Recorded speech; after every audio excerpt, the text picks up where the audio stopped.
You're back with us for the next 2 hours here on JB Motorsports. If you're watching on our delayed coverage on the main channel, if you're watching live with us on JB Motorsports 2, welcome back. Here's your session runners.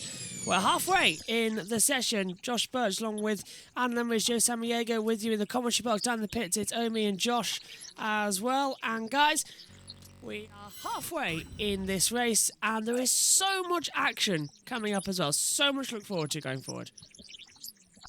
A lot to look forward to. It's going to be really interesting to see the battle up front between the 51 Ferrari, the number 8 Toyota. Some of the big names, number 7 Toyota, as you can see, is out. Porsche Penske 75. Then some of the drivers that are trying to get their race back together again. The 94 Peugeot, 1 lap down after crashing. And then, of course, the 311 Action Express, 2 laps down after that crash. And, of course, all the other classes, and we're always following the NASCAR Garage 6, how they're doing. So far, a flawless race so far, but this race has been far from flawless. A lot of action, including rain. Oh, yeah, Joe. And I can say the action in the hypercar class has been really good to see. The battles with the Ferrari teammates, we saw Toyota up there before their troubles. I mean, and the LMP2 category has been really good too. So overall, it's been a really good race, a crazy race because of rain. We've had off and on. So hopefully we don't see any more rain going forward. And Josh is down in the pit lane. I'm about to send you over as well the next things, but I think we're getting ready. Boemi Radio. We might be going for an hourly update. Alpha 9-2 for 12 lap target. Oh, now then. That's interesting. You don't want to go 4 wide at Sonoma. Oh, God, you're going way there, aren't you, in the NASCAR? NASCAR, yeah, you don't want to go 4 wide through Sonoma. Just take your time. First sector. Oh, yeah, maybe not. Right, just uploading the next one for you to upload to YouTube. This is how we're running it now. Beth says, only 43,200 seconds to go. Yay! Yeah. We're all very tired. Well, I don't know about how the ones over in America are doing. Adam, Joe, how are you doing? Pretty good. In a good day. It's only, 7 p.m. here in the evening on the West Coast. I believe 10 or 11 over there, Adam? 10 p.m., Joe. 10 p.m. So still used to Alaska time. They're 1 hour behind us. They're at 6 p.m. right now, but that's just what makes, I think, the West Coast a little easier for these long races, especially races in Japan, China. Oh, sorry, here's the hour update. 12 hours of racing for the 100th anniversary centenary edition of Le Mans, and it's almost settling down.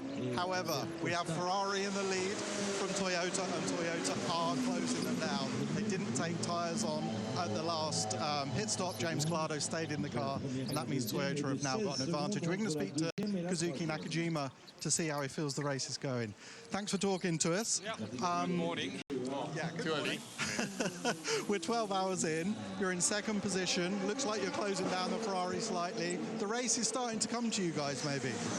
Well, after what happened to car 7, we had a safety car. Then it was a bit of a gift for car 8, I would say. Then since then we are having good race. Still very tough because Ferrari and Cadillac, they have a better pace than us. So yeah, but we still do our best. We have slightly different tire strategy to Ferrari. We are double stinting, they are triple stinting, so I don't know how it goes, but yeah. How are the drivers? Are the drivers happy with the balance of the car, the performance of the car? What are you hearing back from them? Well, looking at the pace difference to Ferrari, they are not, happy, but they are still patient and they know what counts in here to, have a good result. So they are patient and they are trying to, basically push as much as possible within the limited risk. Okay, well, we're only halfway through, so there's a long way to go. Thank you for talking to us. Really appreciate it. Yeah, thank you. We do our best, and we also have support from car 7 mechanics here, so we do our best as a whole team. Okay, good luck. Thank you. Great running so far. Yes, May GT. I? Ready? What's up? What's up? Cars go here. Cars go flying. Everything's gone crazy. The good hourly update, yeah, the good one. Going into this one. Well, not too long left then. Joe, Camera getting a clean there. Joe, coming to you on this one as well. Give a thumbs up there as well. So, not that long left in this one. 12 hours. Long race. Is it Ferraris or is it Toyotas? Just half a second between them at the moment. Half a second in between them. I'm giving the edge to Toyota. They have the experience of being in this situation. The question is, can they just perform what they do? What I said earlier, don't make your own mistake. I feel Toyota can only be beaten if they beat themselves through a mistake. Ferrari, I feel they probably have a little bit more pressure. Come here, get that win. Toyota knows how to do that. It's just going to be really coming down to who executes a perfect race in this last 12 hours. And isn't it amazing? That close together after over 12 hours of racing.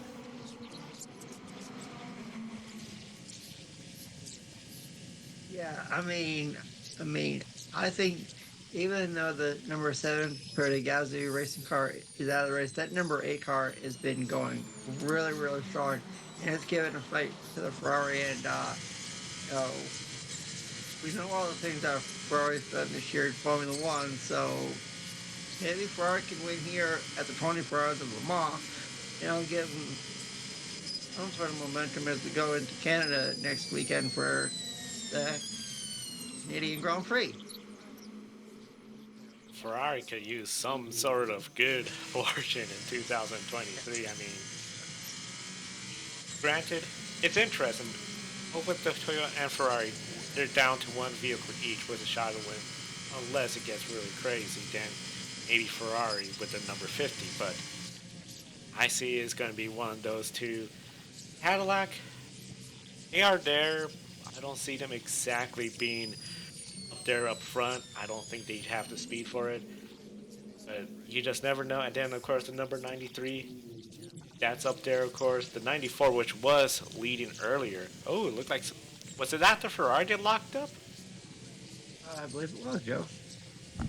Oh, you don't want to do that. I think it was, yeah.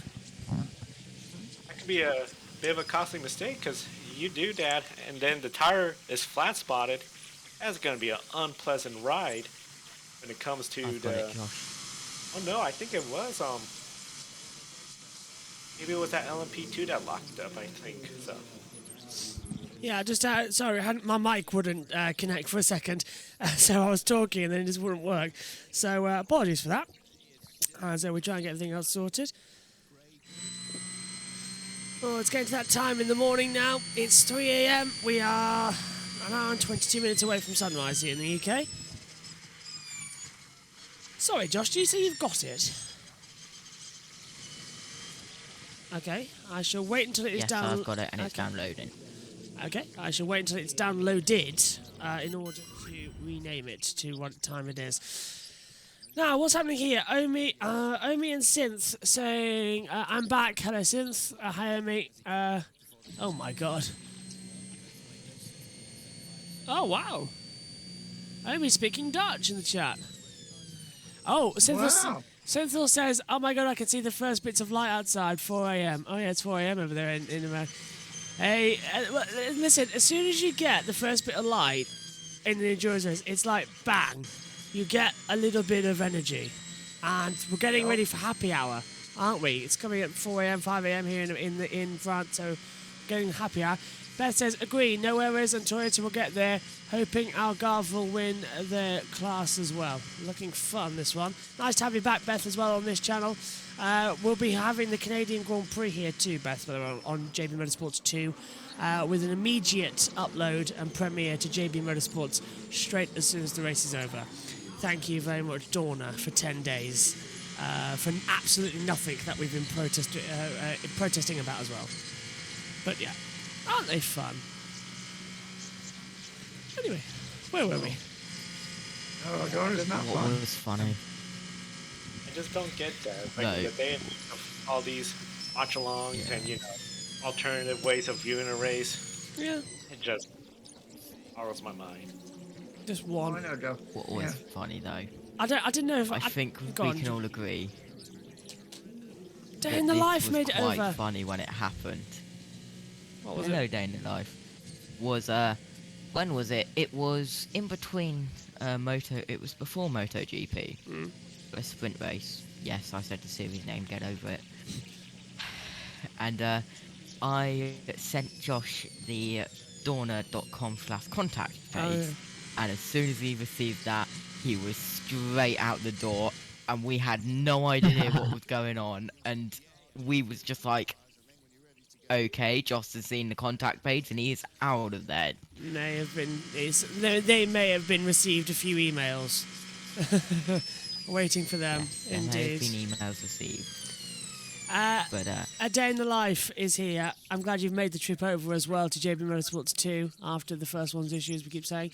Beth says, first of all, just after midday Sunday here in Sydney. Oh, wow. Hope you're having a great Sunday as well. And watching us all stir in the dark. Let us know what the future's like, because we need a good thing to go over the next 12 hours. A Day in the Life says, kids in Burley and wanted to see the live stream. Hello, Joe and Adam. Hello. In life. Did you go to... Thanks for finding us. Did you go to number 1, see the preview, see the link to number 2, and then come here? That's probably how people have been finding us. I've been getting noticed. Which works. I know That's what that's I how did, Doc. Sinful found us. Yeah. That's how I found you. I mean, I don't know how much I've put in the Grid Network chat saying that everything. I was just saying, because honestly, it's been so mad. I've been in the past 72 hours in total. It's going to be. I would say since in the month of May, it has just been thing after thing after thing. Granted, all the Indy 500 practice, you and Kobe, great job with that. Oh, thank you. All the typical racing we had. And then, Indy 500 day, weekend after Indy 500, we're in Portland. Here we are this weekend. Next weekend? Okay, if we don't, might be our first normal one finally. Yeah. Yeah, I think it is. Yeah, I'll be there. Yeah. Yeah. Canada. Well, actually, NASCAR's off, Yeah. so Cynthia says, I joined via the Discord link. A Day in the Life said yes. Went to channel 1, fan 1, channel 2. Yeah. yeah. So next weekend we only have F1, IndyCar, and Supercars. Oh, So, Well, that's oh yeah. oh yeah, I didn't tell you both. And then the unmentionable. Yeah, MotoGP Germany. Oh. that's God. on June 23rd, Yeah. 25th weekend, isn't it? Germany. Is it not next weekend? Oh, oh, that might be fun. If it's not next weekend. It is the 18th. It's the 18th. We do have MotoGP next weekend. So it is next weekend. Yeah. It's triple header. It's Assen, which is 25th. Triple header. Yeah, it's Assen, which is the weekend after. Does that mean you have to do all of them? It's a triple header. Don't know. I don't know what I'm doing. Yep, link in the other channel. Chat Pit sent me stop here. car 13 under investigation. Yeah, Beth says as well. Link in the other chat sent me here. Well, that's how I subscribed. Then I checked my subscribers and saw you live, but it wasn't your other account. I didn't notice for 5 minutes, and after that, I clicked on the correct live stream. Yeah, yeah. Basically, we're live here. I'm confused. Why? Pit stop car 13 under investigation has just popped up, but 13 has the mark of doom. Must be an investigation after the fact. To explain to everyone who's just joined us as well, we can't live stream on the first channel due to a copyright strike via Dorna for absolutely nothing. And they won't tell me what they've done, what part of the video it is, even though we never use footage. They're saying we used track footage when we didn't. So they've blocked that. I've launched the counter notification. Unfortunately, that locks my live stream abilities for 10 days. So it seems if you're on YouTube, it's guilty until proven innocent, which is really, really bad. So to get around that, we are live streaming the 24 hours here, but every 2 hours, we're via our OBS, we're recording this. I upload it to OneDrive, Josh uploads it to the YouTube channel on JB Motorsports, and premieres it. So technically, it's still running live there. That's how we're getting with it. This morning I watched replay of Silverstone F122. I'd forgotten how good that race was. It really was, says Beth. It was a great race, Silverstone 22. Does that mean that JB Motorsports 1 has become a Joshua Turner Motorsports for a day? Technically, because you've uploaded it all and got it all sorted. Well, I did the first one and it nearly broke my computer, didn't it? So you've very kindly taken over. Yeah. As well, getting all that sorted. And we are 15 minutes into our 6th show, 7th show. I've lost count. That's a lot. This is just one of those long days. I know Depends what you're counting as a show. I was gonna say, as what you were mentioning about, is a 24-hour race a really good idea? A certain number, the 24 hours of Le Mans, the 24 hours of Daytona. If we see more places try to do 24-hour races, I feel like, no, you really, unless it's somewhere spectacular or the race is just so different, Yeah. I just don't see how it works. I think a lot of places are just referring to those 6-hour endurance races, which I feel that's fair, that's comparable. So, Or even the 12-hour endurance races, they're like they have about Bathurst and Sebring. I mean, that's, to me, that's appropriate for those tracks respectively. Yeah. I agree with that. I'm surprised WEC dropped Sebring for next year's schedule. Me too. Yeah, so I can't. Me too. And I think they're having the in a 6-hour or an 8-hour race at Coda, so at least they're coming over here to the States. They're at Imola next I year, mean, right? they have to. Are they at Imola next year?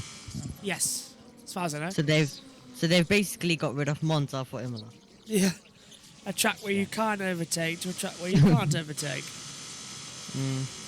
Well, I mean, I just don't get the calendar. I mean, some of the tracks, Qatar, Bahrain, okay, there's the money aspect, they want them, so they're gonna get them. Spa, Francorchamps, Le Mans, those are big ones. You want the American market, so of course the Coda, that's a ideal track. Let's be honest, that's a sweet. It's got the facilities. It's less bumpy, so I wonder if maybe there was some of that when it came to it. Then, as you mentioned, Imola, other tracks I'm seeing where I was like, okay, it'll be really interesting. Fuji, Japan, it's like, I feel that the average, they've had some good races there in the other series, but it doesn't strike me as like, I would have think of Suzuka more. The 6-hour of Sao Paulo, I think it's going to be really interesting because that's a very, very unique older track compared to these modern tracks. So I think that could be some pretty good racing. I think Fuji is always a circuit where you go, sometimes you have good races, sometimes you have bad races. It all depends on the weather. That too, yep. I'd love to be honest with you, I might drop MotoGP and pick up some WEC. The endurance races, that might be something. Yeah, because they're all what? You got They clash a lot. 1, 2, 3 scheduled 6 hours. See the 8 hours of Bahrain, and then you got 24 hours of Le Mans. So we just don't know about Qatar and the Lone Star Le Mans. They're calling Coda, so. Yeah. I presume that's 1,000 miles. Same as what we had before. That's going to be a long one. Cynthia says it's way too hot here. I might just go for a quick nap, even though I'm not tired at all. I'm really trying to relax this weekend. Friday I had my biology test. I had to get a 6 or higher to get an average of 5.5, which is a sufficient here. If I don't, it's really hard to pass the shit. I would say, oh dear. A lot of issues coming through then. Hopefully you did it. I know that's why Megan's not here. Great. Josh has got the next one on for 4 a.m. Did it all work? Yeah, I've got the time which it's going. I'm just setting it up to go for that time. Fab. It's a 6-hour. And like doing It's the a end 6-hour screen on race the in old, Coda. on the current one. Oh, it's 6 No. hours of 9 to Coda. 10. Okay. Also, say again. Sorry, Josh. I've got it so I've just set it so 11 to 12 is going out at the countdown starting at 59. The broadcast is starting at 4 a.m. on the dot, Okay. and now I'm just doing the end screen to redirect people from 9 to 10 to 11 to 12. Sounds good. Okay, carry on, guys. What you were saying? And I think Eric Amarola is going to win the NASCAR Xfinity Series race out in Sonoma. He just took the white flag. Oh, nice. I'll be at confidence for him. He's just been struggling this year. Nothing really that great. Stewart Haas Racing just a horrible year. I mean, if it wasn't for Harvick, boy, dreadful. See the number 2 Cadillac is in pit road. I didn't see a driver change, so I don't think they're doing one yet. But for sure getting fuel, and then I think soon the tires and all that. So Absolutely nuts it's going to go for then. Did you take the checker flag? Is it an oval this weekend? Yeah. Sonoma. The Sonoma, Xfinity race, Circuit. the Xfinity Series is at Sonoma for the first time. Oh, And lovely Eric- track. It has been confirmed. Eric Almirola takes the win in the inaugural NASCAR Xfinity Series race at Sonoma. His first series victory since 2017. That's amazingly done. Although, is that a Cup Series driver? Who was it again? Eric Almirola? Yeah, Cup Series. Cup Series. There was quite a lot of Cup Series drivers. So they swept the weekend because they won. It was Ryan Preece that won the ARCA race. Oh, for God's The sake. West- Yep. no. Yep. I mean, Now, Joe, you and I know how Josh feels about NASCAR Cup Series drivers running in lower divisions, don't we? that's the thing. We saw it in Portland. Cole Custard ran the ARCA race before the Xfinity Series race. Nearly won it, but didn't. And then the Xfinity race, he was one of the best drivers all day, just watching him. And he did say he learned quite a bit on that, because it really played a big impact considering there was no live pit stops, competitive pit stops. He really had to work that car around the track, so it plays an advantage. That's why they do it. And I'll be honest, Almirola, Ryan Preece, both Stewart Haas racing drivers. Am I gonna see them as pick a winner contenders? Nope. They both get top 10s. They're gonna be happy they got top 10s because their seasons have been pretty miserable. So I still think you gotta look at the 5 past winners there: Kyle Larson, Dan Suarez, Kyle Busch, Kevin Harvick, and Martin Truex Jr. as the 5 favorites. Any Hamlin on the pole, you get the job done there, I feel. But you also got Austin Cindric. I think Michael McDowell, some people are picking him, but I just don't see him putting together a good run. I just don't want to see Cup Series drivers in any other series but the Cup Series, to be fair. You've reached the pinnacle. So tired. But yeah, it's really bad. It's one of those deals where we know Ben and hey, Grid Encore, Ben, Brandon, you'll be all talking about it. So I'll send in a video. I think I still might be comatose from the weekend. They might have to sedate me. yeah, I know Ben will be, I think, on his way back or just getting back. So he'd probably be out of it by Monday. Yeah, it's called. I think he's flying back Monday, so that's why the encore show is on Tuesday. Oh, is John Show this Tuesday? Oh, I'll make it then. Yep. Yeah. I'll be there. Yeah, on his way back. But yeah, that's just been part of the crazy weekend too. Was this week with the the Cup Series race at Gateway Worldwide Technology being delayed and everything, we had to push it wrap up to Monday, Yeah. Encore to Tuesday. Wild World Motorsports, when you follow it, you can't have set times because they just have a crazy race and you're going to be there for hours. The one thing I would say though, Josh, you're good at this, and I think a lot of racing commentators and broadcasters are really good at. We know, especially in the oval race, oh, there's rain. Well, here's how we handle it. Yeah. I don't remember this. It was a Super Bowl where there was a blackout. The 49ers versus the Raiders. The power goes out, and I swear, the announcers had no clue what to talk about. They would throw it to the field reporters. They had no clue what to talk about, but it's like, of course, we know what to talk about because we know things like this could happen. Red flags, rain delays. It was really just impressed me to be like, okay, you guys really are caught in the headlights of what do we talk about? Well, team here is just waiting for the lights to go on. Thanks for the report. We could have said that too, you know? The best thing with... Sorry, Adam. I mean, I can remember, if I can remember I think we all can remember Abu Dhabi 2021. And Josh, you were coming in with updates, you know. I was getting phone calls from everyone. And it was like, we were on for what? 3 hours? 2.5 hours, Joe, is that right? About so, longer than an IMSA sprint race, I remember Cody saying. Yeah.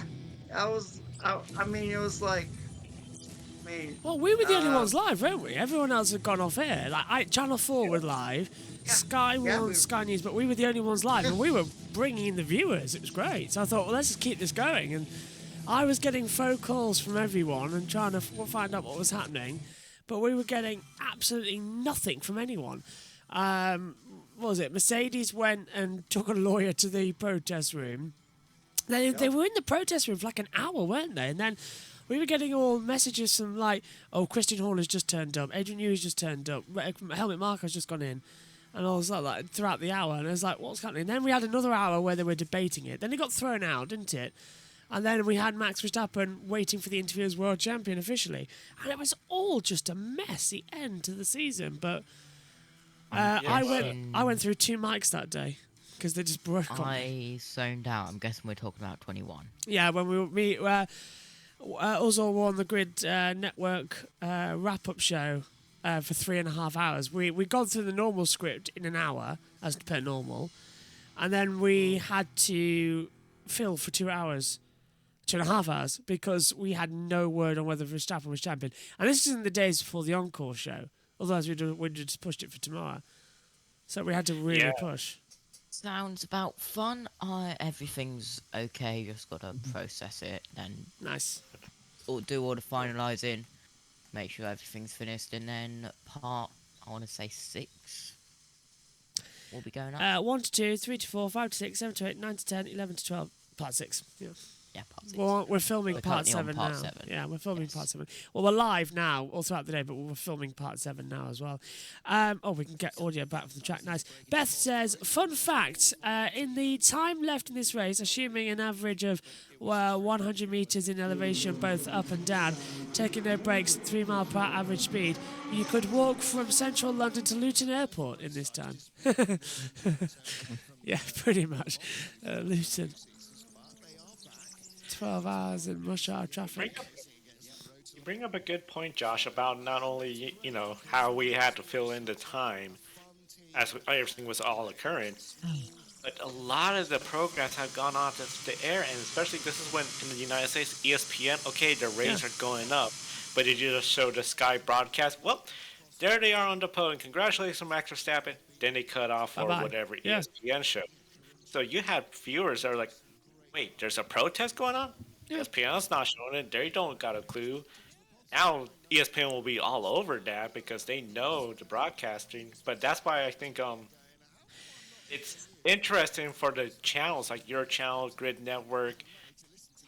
At what point do we keep going? Because it's easy to say, well, we got Grid Encore. We'll just go off the air and wait for everything. But if you get the numbers like we were that day, roll with it. Let's roll with it. But until they say we will decide tomorrow, then okay, well we will go off the air. I know our IMSA 24 hours of Daytona pre-race show this year. We went on the air before everybody else did for the pre-race. And I think that played a role in the 18,000 viewers that we got that day. That was I had great. a hard time keeping up with the chat room. It was nuts. I loved it. I loved everything with that. And the one thing I always remember as well is the fact is that I had you in one ear, and I had the other earpiece out with the phone against it. I was talking Chris Metland. I was talking with Claire Cotting. I was talking anybody who would answer my phone, and then they were ringing me and texting me back as well. And I was like, "No, I've heard nothing. Have you heard anything? No, I haven't heard anything as well." And then I got a really strange message. I was sort of acting as like a go-between because I had Claire saying, what does Chris say? And I said, well, Chris is saying this. And it's like, oh, you're not hearing that anything. And then I heard Chris shout, well, Lee's down at thingy. And that's Lee Mackenzie. And she's like, Lee's down at Red Bull with a microphone. I said, Channel 4's still live? And they said, yeah, Channel 4's still live. I said, well, why are they gone off air? I said, don't know. They've rolled with it.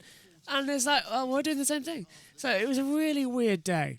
Really weird day. And to be honest with you, if you think about it, the timing of that was weird because we were on air 20 minutes after the podium, discussing it. Then we went straight into our post show, which was 45 minutes, and that took us to the top of the hour. So that's an hour after the races ended.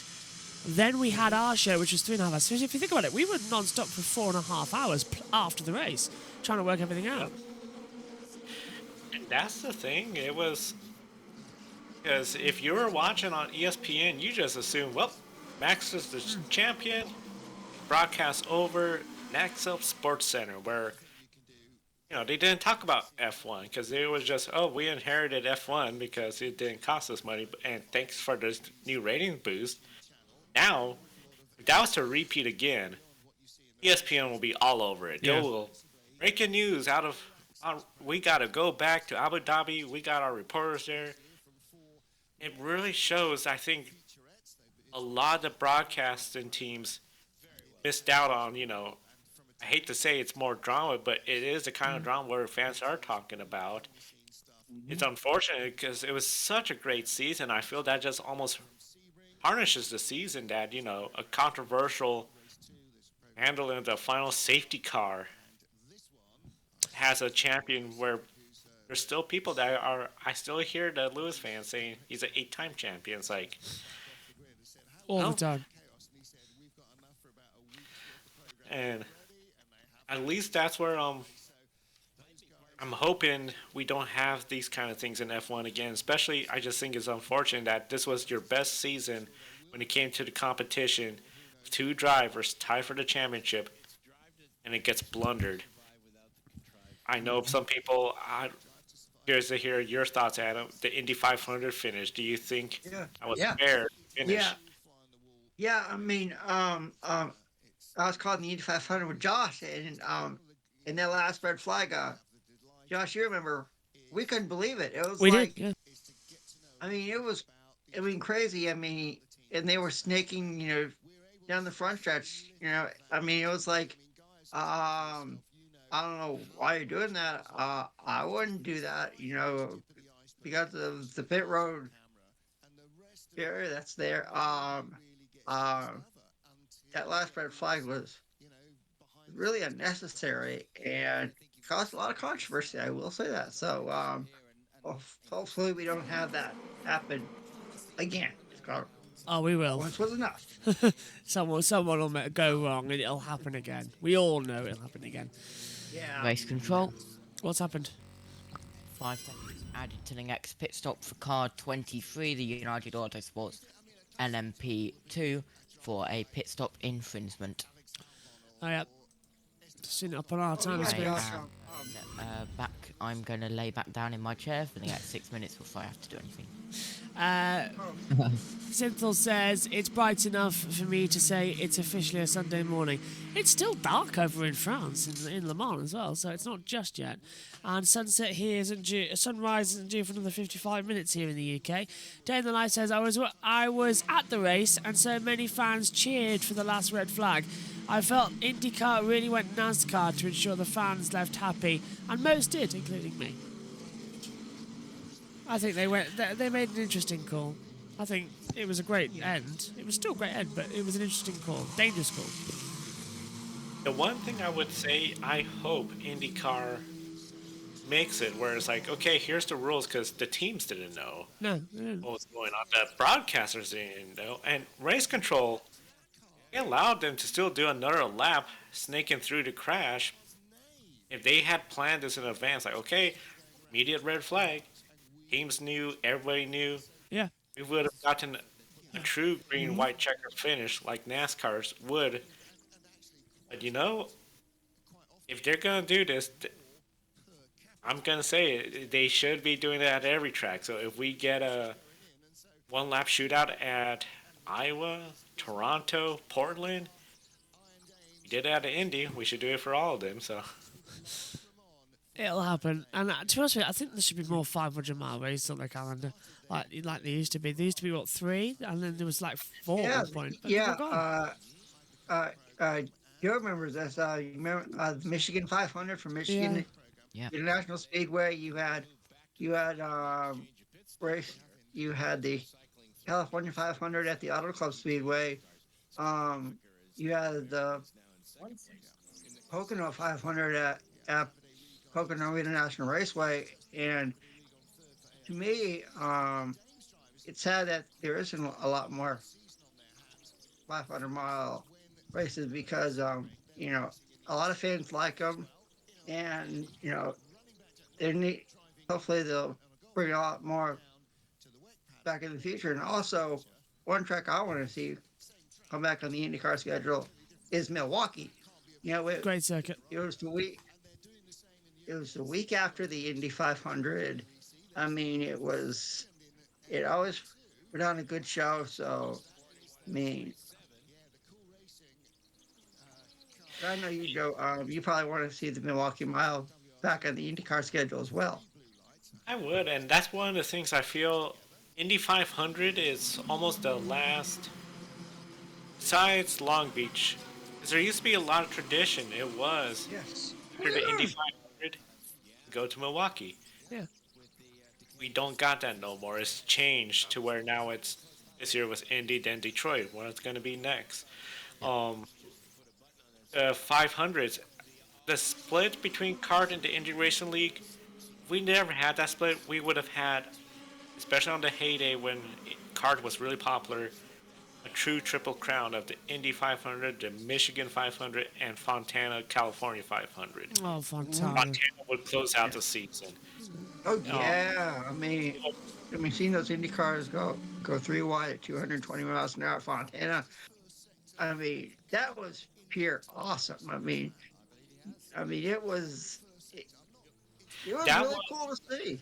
I mean, the that- action was intense all the way around.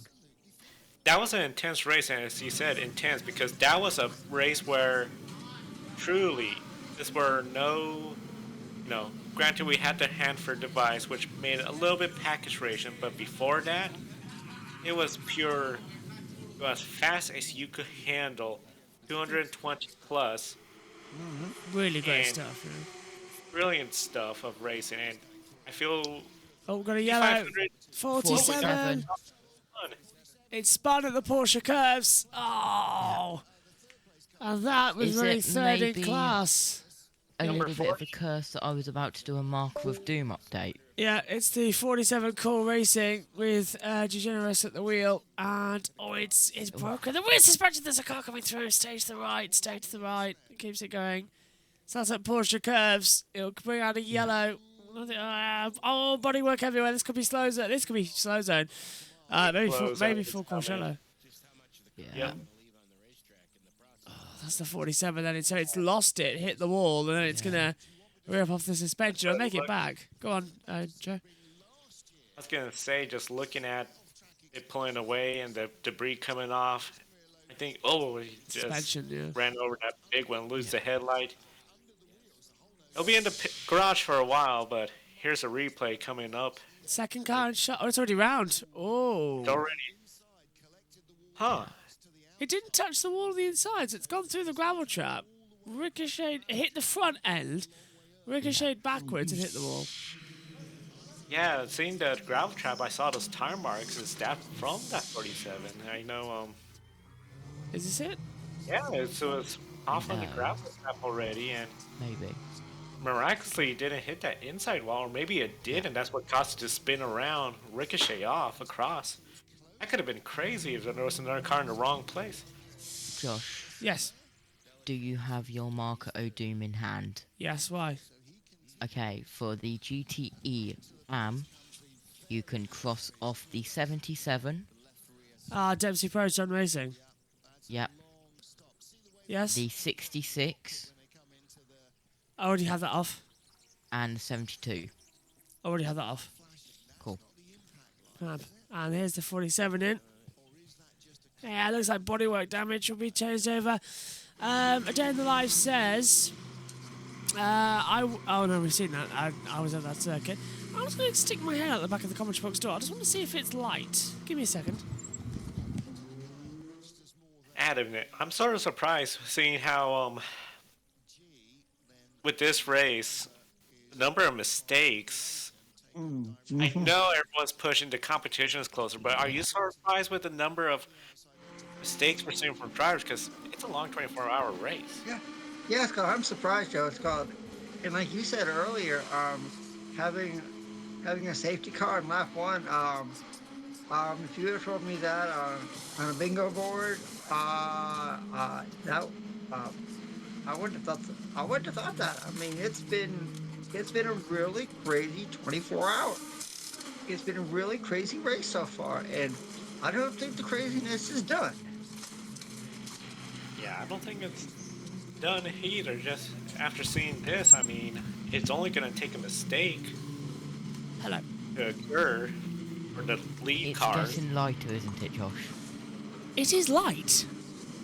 It's 3:42 in the morning and it's light. That's the earliest I've ever known it get light during a Le Mans. Usually it's like 4:20. It's 3:42 in the morning and it's light out. I've never seen that before in my life. This is the We are closest. getting close to the summer solstice, Yeah. longest day of the year. That's right, Joe. Yeah, and we have a comment in the chat from our good friend Matthew Owen saying, "Just checking in after a lovely night out with a friend. How is everyone?" Well, Matthew, we are doing all really well. It's been a really crazy race so far, and Yawning a bit, but fine. the action isn't done just yet. Yeah, this 47's having work done to it in the pits for cool racing. But yeah. Yeah, it's very fun when the solstice comes around, especially the summer solstice. As Stonehenge, where it all happens, is 10 minutes up the road. So jealous. So it is, I didn't realize- 10-15 minutes up the road. So it's always chaos around here near the solstice. So one of the things I've always Prepare for fantasized slow zone 8. with Okay. Go on. summer solstice. In the Fairbanks, Alaska, the summer solstice, you have near 24 hours of sun. So they have a baseball game that starts at 10 p.m. Yes, No I've heard of lights. that, Joe. I've heard of it. Yeah. And I've always thought there should be a car race, like a proper car race. I don't know what, maybe a 6-hour endurance race or something, but no lights. Or a 24-hour race. No lights needed because it's always daylight in Fairbanks. Granted, Oh. it would be hard because it's not the exact most international city in the world. Yeah, it's not, is it? Oh, Thomas Loud back ahead of Porsche Motorsports. Done. Head of motorsport for Porsche. It's been a very eventful Le Mans for you guys so far. What are the problems with the 75 and the delays with the number 5? Well, on the 75, we had the major issue. We couldn't get any fuel pressure back, so and it was out there. We tried everything from here. We gave everything to the driver, but we couldn't get it back, so we had to retire, unfortunately. Yeah, and I mean, we had some drawbacks, you know, with the 6 car very early with a slow puncture. I mean, we're getting back. We're trying to get back into the lead lap. Yeah, and on the 5 car, we had a mechanical issue. It wasn't a major thing. It was a small thing, but the repair was difficult. So, yeah. I would say it's a tough race for us, but it's still a long way to go. So now we are still fighting, and our main goal is, first of all, try to go back in the lead lap, and then we see what we can do. It's been a tough start to the 963's life, certainly in Europe at least. But signs were that it's improving here, better pace. Feel like you're getting closer with this car? Yeah, I think especially in the last weeks, we did a lot of testing and really made steps forward. The team is working really pretty hard, everybody back in Weissach. And I would say, yes, we are pleased with the steps that we made. I mean, there is still a long way to go. We are not where we want to be, but I would say so far we are okay with what we have achieved. And again, we really made some good steps forward.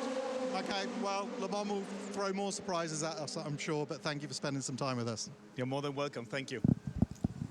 Yellow's still out then on the circuit right now, as the slow zone is in effect.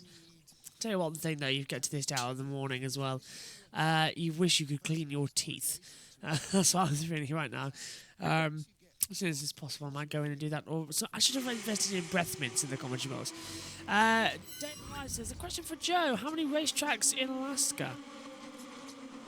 Racetracks in Alaska. There's Capitol Speedway in Willow, Fairbanks Memorial, and North Pole.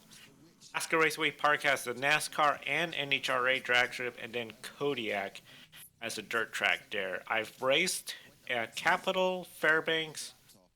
Those two did one drag race before, but mainly on the dirt tracks. So it's quite a big racing area now, especially the NASCAR short track there. Beautiful sight. So, but, I'm in Portland, and there's a lot of racetracks here too, including of course Portland International Raceway. That's a little north of us. So Great circuits. I know there was Portland Speedway, Joe, and I know there was Evergreen Speedway in Washington. I think the NASCAR Craftsman Truck Series went there in the beginning. And those two were really good short tracks. So I kind of missed the action, from Portland Speedway and Evergreen Speedway in Washington. yeah, I believe Portland Speedway hosted the Truck Series the first year. Unfortunately, that's been demolished for neighborhoods. Oh. And then Evergreen is still around. And I wish the Truck Series would go back because I don't know if Joshua knew this, but I know Adam remembers. The Truck Series, they used to be mainly short tracks that the Cup Series wouldn't go to. So Evergreen Speedway, Louisville Speedway. Oh, Louisville, Louisville Motor Speedway had the figure 8 and cut inside the middle. Yep. So, I mean, you had these great short tracks that NASCAR wouldn't bring the Cup Series or the Xfinity Series anymore. That's where the Truck Series, I sort of feel like the Truck Series is just there. And when it comes to, we're in Las Vegas, okay. Because it used to be, their big race was Texas. That was their biggest track. Now it's Daytona, now they're in Talladega, so. Just want to say quickly, Matthew says, Josh, you sound tired. I didn't think you ever got tired. I flag at this as well. I do not handle well throughout the nights anymore. I still suffer with a lot of insomnia. Well, not insomnia, but in sort of sleep paralysis. And I do get tired.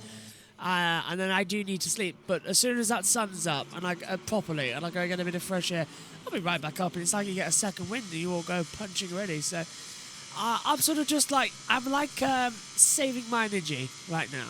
Getting ready for the end of the race, which is very handy to have Joe and Adam who are buzzing. But not for very much longer because they're both, I think, leaving in 10 minutes at the end of their stints.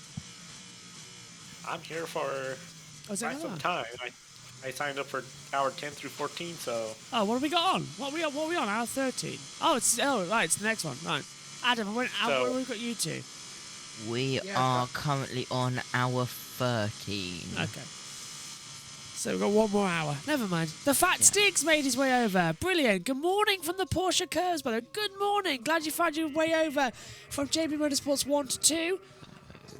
And how is it at the Porsche Curves? What's the weather like out there? Because it has been raining. Did you get soaked? Are you okay? Is everything dried out? Would love to know. People who are using us trackside. Joshua Smith's there, I know. The Fat Sticks listening in as well. Trackside. Hopefully we're doing our best to provide you with all the action we need. Is the slow zone still out? Yes, it is. It looks like Cool Racing's done. The 47. Yep. Low zone still in effect right now, so Yeah. and No. we're at the I recall. So Double Yeah. check that. Oh, hello. This must Matt- be Toyota 7's pit stop coming. Oh yeah. Matthew Owen says that's what we need the truck series to be again. It's lost its identity, losing those short tracks. He also says Yeah. Elizabeth Motor Speedway was just the wildest track ever. It's amazing to watch Oh, trucks yeah, around there. Yeah. Oh yeah. I've driven them. Yeah, that was. Yeah. On that R was, Factor. Yeah. There was a lot of beating and banging around there. And also, truck series needs to go back to Richmond. Richmond was a great circuit for Race short control. Yeah, Richmond. Yes. Slow procedure in zone 8 will end in 5, 4, 3, 2, 1. Slow zone 8 is ended. Green flag. If our timing screens just want to go back to green, right now it's just sort of holding off on doing so. It's still showing yellow on my side. Oh, that's because I'm 8. It's way behind. So one thing I like about Le Mans and WEC is the slow zones that they use, because a full course safety car just takes a lot away from the race. I wish NASCAR for Sonoma, Hoda, the bigger, longer road courses would Yeah. consider slow zones, because granted, you're gonna have to tell the drivers slow down, and slow down. NASCAR has the data, as we know infamously from Denny Hamlin. He could tell you slow down. Yeah. Slow zone. What are we on the red button now is the Fat Stick. You read that comment as well from Matthew. The Fat Stick also said, my feet and sombrero are still moist, but it's all good. No slow zone now. Yeah. What a funny word moist is in the English language. Ooh, that pit crew just slipped and fell down on the number 3. Oh, that's a Corvette, isn't it, as well? Full of racing. Running third in class. Toyota lead by 15 seconds to Ferrari, of course. I predict a very close end to this race. I hope so. Yeah, they just said I hope they were okay over on the world feed. Let's take a look. Turns in, loses footing, down they go. On concrete as well. Oh, that's not nice. So, one trick, Josh, I don't know if this is not allowed in Le Mans or what. You will see teams, they would put sometimes Coca-Cola.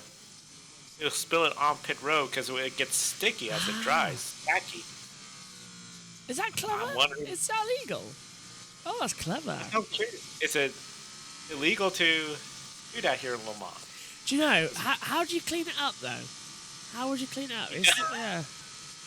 I mean, it's just sticky enough so the pit crew doesn't lose their footing, because I think we've all had that Race experience. control. What? 5 seconds added to the next pit stop for technical infringement. They are currently 3rd overall. It's the 2 Cadillac. Oh. Richard Westbrook at the wheel. Yeah, so, alright, well, I've got some coke here and I've got a concrete floor. I think a feature, no. a feature might be filming soon. Josh, Well, you are in a commentary box with Yeah. millions of wires. yeah, that's why I said millions of soon. Screens. I'm not going to do it Don't do today. it. I'm not going to do it today. I'll do it soon. Like, I'll do a little thing on it. Because I think we've all had that experience. You stepped on like where Yeah. Coke used to be, and it just sticks to their body. yeah. And your shit. That's the big thing, is to help their pit crew guys not slip and slide. Oh, That's forgot what the they'll feeling. do, and it just makes that little tiny bit of a difference for the car. Oh, and the number 2 just locked up its brakes, I saw. What about all the wasps? Good idea. The amount of flies that are in this commentary box right now, they might just make a beeline for it. Yeah, the sugar could draw them in too. Uh, Not on the big track. Yeah, not there. Matthew says as well, God bless you guys. Have a great rest of the night / early morning. We'll check in the morning prior to Sonoma. Have a great rest of the night, Matthew. Are you back in America now? Or are you back? Are you still in France? I Wherever you are. think Matthew's back in America. Ah, nice. Yes, I Oh. believe he is. Also, Sorry, hang on, Matthew. Did you get that headset? The other one? Did you change over? Yeah. I sent him a headset. the 2, number bye. 37 LMP2 has a pit stop which is currently under investigation. That's the 37 LMP2 Pro-Am Cool Racing. I'm looking at it. We've got 3 cars on the lead lap in hypercar that could win it. The Toyota 8, the 51 Ferrari, and the 2 Cadillac. But the Cadillac's got a penalty. This is between Ferrari 51 and Toyota 08. Both who've had cars, teammates, have problems. The 7 retired, and the 50's a minute and a half down. This is going to be, I think, a battle to the end of the race. This could be a last lap showdown. Wouldn't that be brilliant? 24 Hours Le Mans, and it's a last lap showdown between the two. We had that in a couple of years ago at GT, and that really livened it all up. Really I mean, that's the thing.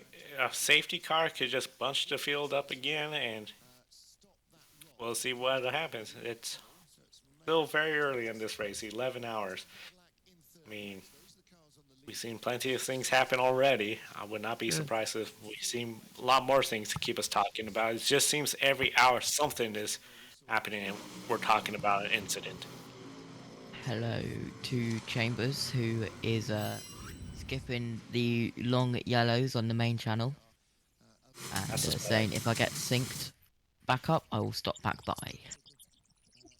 Does he know that what he's going to sit by number 2? So Chambers is watching on 1, trying to sync up, and come back to 2. That's a good idea. We didn't think of that, did we? That's a great idea for reviews for people. Yeah. The sound of that NASCAR car is something else. Oh, Joe, yes. Joe, I know where you're going. I know where you're going, my friend. Yes, it's called. Yeah. So, this is a question, Adam, Josh. I know we haven't talked about any of our grid programs. Do you think Formula One should bring back the old-sounding V6, V8, V12 cars, or stick with the turbo hybrid eras? I like it. It's called. For me. I like it old school. V6 and the V8. I mean, I've been watching a lot of classic F1 races, and that sound is just incredible. I love it. Do you know, I was literally, I had a, what was it, just before the race started. What was it now? 13 hours ago coming up as well. So I'm about to have our hourly report. I was having a quick bathroom break, and before I went to the bathroom, I was looking at my TikTok, and it was the last lap of the V8s with no commentary, and the music that you heard from the V8s was unbelievable. But to me, the V8s were good, but they were never Formula One. To me, the V10 era was the true beast of Formula One. Loud, screaming, gorgeous music as well. And to be fair, you've got the V8s, which were 60s, 70s, 80s. Then you've got the V6s, which is like 2010s. Some's good, some's rubbish. But you've got the proper classical, the Beethoven of the V10 singing away. And I think V12s are too weird. V10's the perfect high note. And I would love it if we had the V10s back with sustainable fuel. I don't know why it hasn't been done. Because we don't need the hybrid technology anymore. If we have sustainable fuels, we don't need the hybrid tech. Because the sustainable fuel would be the thing to push it forward. So V10, sustainable fuels, hydrogen power, go. You've got the car. Yeah. Okay, that was so smooth. Oh, is it smooth? Has it changed over on YouTube perfectly? The switch over, as soon as the 9 to 10 cut off, the countdown for 11 to 12 started. Oh, perfect. That was so satisfying. Cool. It's keeping us going. Even if we can't do it, yeah. Fat Stick says, thanks for the stream, guys. I'll drop by later. Drop by. And if you miss anything, It is Fat now Stick. light outside. Number 1. Yeah, I can see it in my comment box. It's starting to break in. Go on, Joe. Before we throw to our hourly update. I was just going to say, I missed the sound of F1, but now with these street cars, including Las Vegas, would they really want a loud, noisy event like that? That's where I'm thinking, unless there's a change, I don't know it'll come back, but I do miss the sound of those old bigger engines. Omi, are you awake? I've got some dulcet tones for So you. we ride on board with Brandon Hartley in the lead now. He's Yay. got a 1.2 second advantage I over was the actually very- Cadillac of Richard Westbrook, but it has been a evening. Go on. I basically, technology just let me down, so I've just been depressed for the last few minutes. But yes, I'm back on my feet now. Thank you, Josh. Josh, Pleasure. Go on. are you ready for the hour update? Oh, go on. Volume, everyone. Go on. No, because it's the actual one coming up.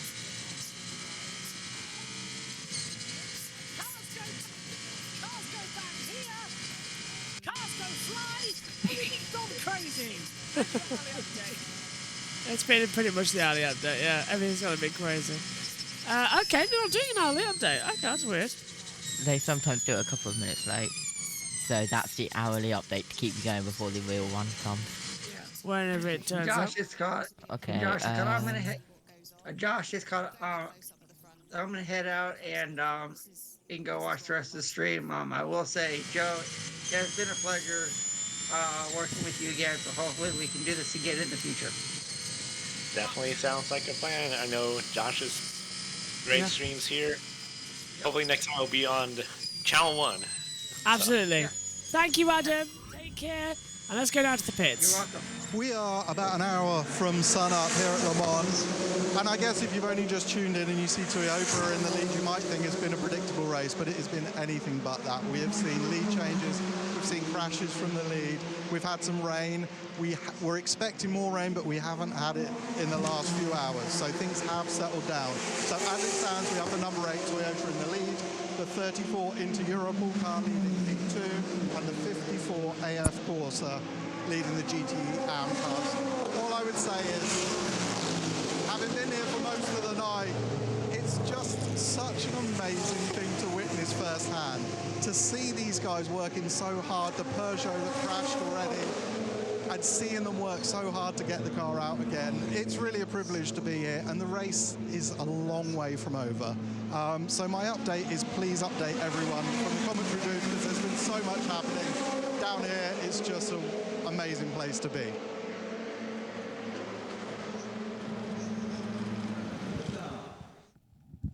Wasn't really much of an hour update as into the pit lane because the number 2 Cadillac who's got that penalty in, is it? Our hourly update was definitely better. Yes, it was. Okay, so Adam stepped out. Josh come back up to the box. Joe's still with us for the next hour. As One the thing fuel I comes do in. have is I still have this shirt on, but I have a tea stain. Oh, the golf one. You see nothing. To be honest with you, I'm banging my head slightly. I really don't want to do MotoGP. In fact, I'm now counting down the hours until I can go to bed. Like physically like that. I'm so not tired, just drained. It's been a draining weekend to be fair. Even without Le Mans. Okay. I still hear a certain Alex Drakes in the background. Yeah, he's bleeding through. I can't turn him down. To be fair, you can't turn down Alex Drakes. I've tried, but it's Eurosport's mics are more powerful than mine to turn him down. It's a weird thing. Let's take a look at the hypercar. Some things going on right now. It's the number 2. That's the Cadillac coming through. Pit out as well earlier on.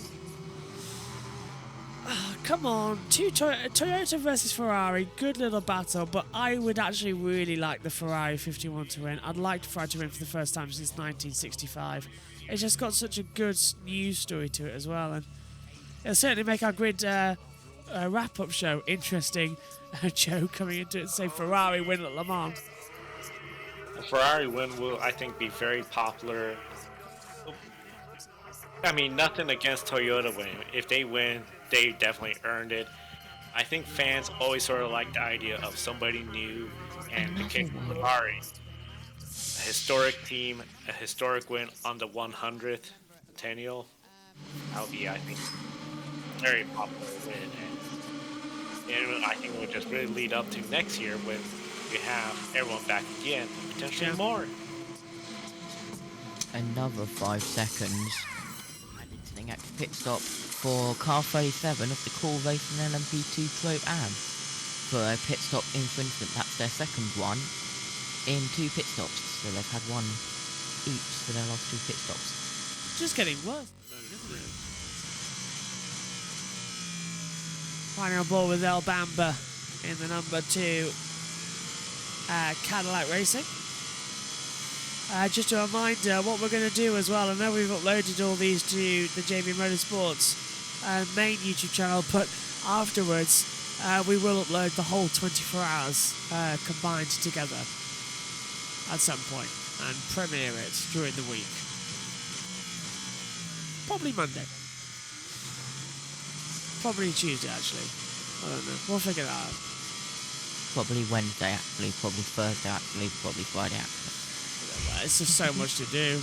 Don't forget, live coverage of the Canadian Grand Prix is on JB Motorsports 2 with a shorter pre-shows so that we can get straight into the action. Like really short pre-shows, so everyone can keep on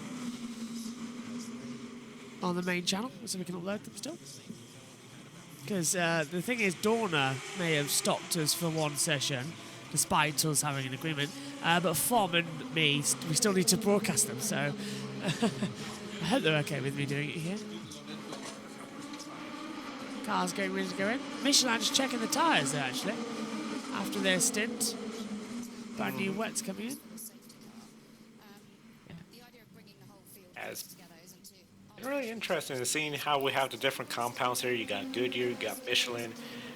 But I don't get any sense like there's trying to be some sort of, competition between the two, because they're, pretty separate. And when it comes to their classes, their goals.